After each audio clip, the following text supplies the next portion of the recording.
Okay, you were talking about who? George, the chimpanzee. The first one, I think, from Riverdale Zoo. He lived a long, long lifetime. Uh-huh. And every time we'd go, he'd see the four of us freckle faces, and he would think of us as a species of himself. And he accepted us as a visiting family every Sunday. And he would do this great show for us. He'd jump on the tires and go from one tire to the other like the circus, and hang from one arm and then swing around and bang all the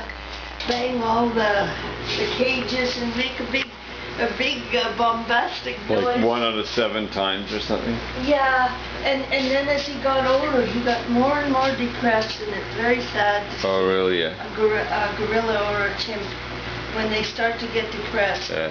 And then they just sit there with themselves all, together, and you just sit there and you look at their hands, and there's no movement in there. It's just like... How old were you at the time?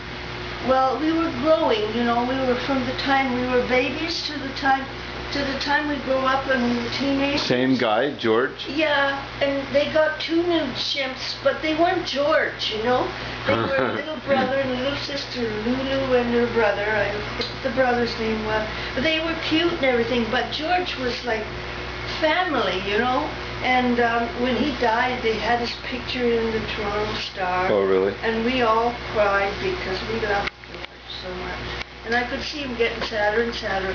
And every time we'd go and visit, we'd look and we'd stay there with him and we'd talk to him. And his little eyebrows was the only thing that moved up and down a little bit, And once out of every 7 times, he would get up and he'd walk. And then he'd get up on the thing, and then he'd look around and wonder, is he going to do it? Come on, George! And and then he'd start swinging and doing somersaults and banging things.